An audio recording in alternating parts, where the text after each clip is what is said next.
No man, I am sure, laments the calamitous events more than I do. That's John Bellingham. 3 days before, he'd just shot the British Prime Minister. There has been a single leader in Britain assassinated in the last 1,000 years.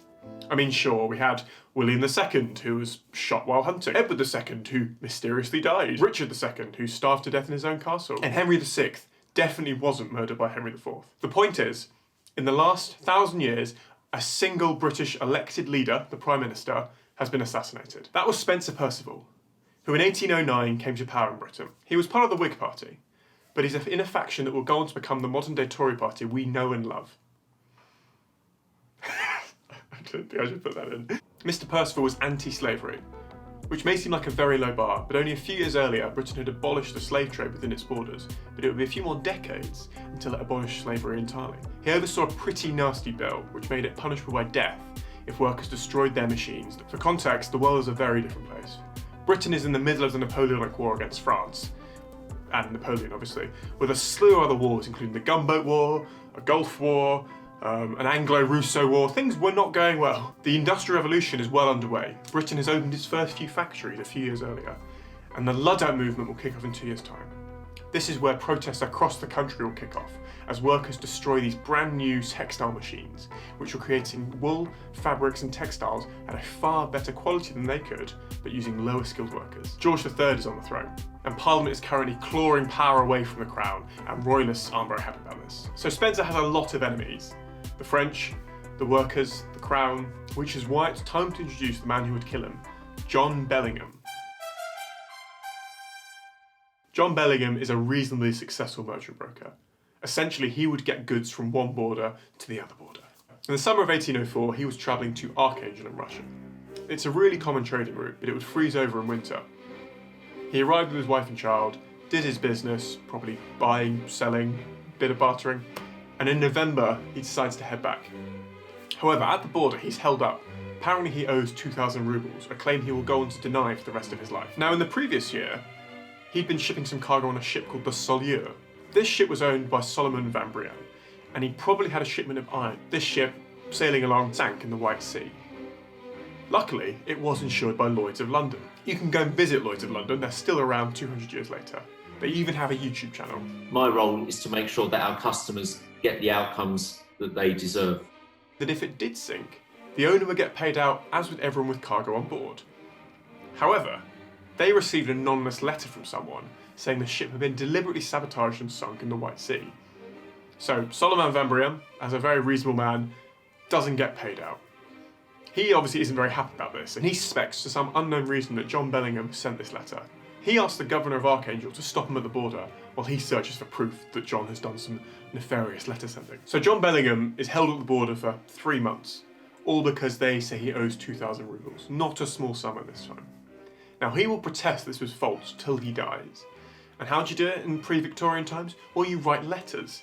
So he starts writing letters to the governor of Archangel, and after 3 months he's finally allowed to leave the city. As he's leaving the jail, Solomon van Brienne goes to see the Governor General and gets him to change his mind.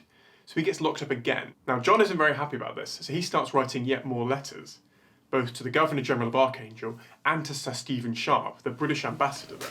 We don't have a number of how many letters are sent in this period, but John later says it was an innumerable amount. John doesn't get the response he needs, so he starts writing to Sir Stephen's boss, Lord Granville Levison Gower, the British ambassador extraordinary in St. Petersburg. That's genuinely his title, by the way. It's not extraordinary, it's extraordinary. Lord Granville actually commented that he received several letters, which was apparently the understatement of the century. A year later, after writing tons of letters to these 3 individuals, John is actually allowed to leave Archangel and head to St. Petersburg, where his wife and child are waiting for him.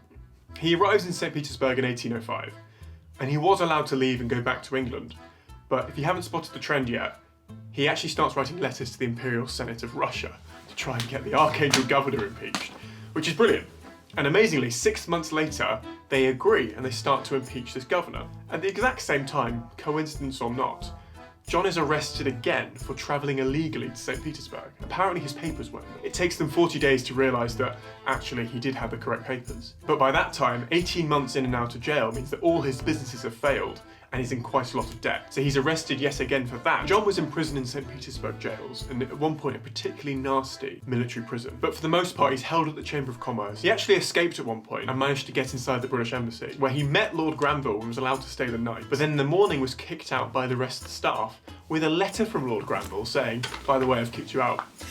Sorry." But essentially, he was kept there for 4 years until finally he started writing to the Tsar of Russia. At this point, Britain and Russia are at war in the Anglo-Russo War. He's allowed to roam free, and eventually he arrives back in England. So if you haven't guessed, John arrives back in England and starts writing letters. This time to the Foreign Office, the Prime Minister, various MPs, and of course Sir Stephen Sharp and Lord Granville. Now at this point there is no diplomatic contact between Britain and Russia. Things like a war sometimes do that. So nothing happens, and he gives up.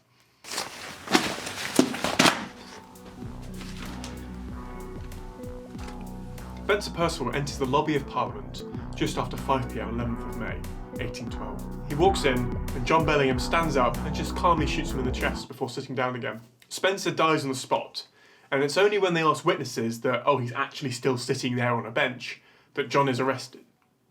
3 days later, he's brought to court. His main defence was that he'd rather have shot Sir Stephen, but he wasn't available, so Mr. Perceval had to do. He said the following: "I demand what is the birthright and privilege of every Englishman. Gentlemen, when a minister sets himself above the laws, as Mr. Perceval did, he did it at his own personal risk. I trust that this serious lesson will operate as a warning to all future ministers, and that they will henceforth do the thing that is right." After that incredible defence, it took the jury 15 minutes to find him guilty. And 3 days later, on the 18th of May, he was hanged outside of Newgate Prison. It wasn't a royalist supporting King George, an assassin from France, or a worker demanding better pay conditions. The only British Prime Minister to be assassinated was killed by a man who was kept on hold for 6 years and was pissed off no one was answering his letters. Guys, thank you so much for watching. If you've enjoyed this video, consider subscribing and hitting that bell. And if you've got any questions, just throw them in the comment section and I'll get back to you.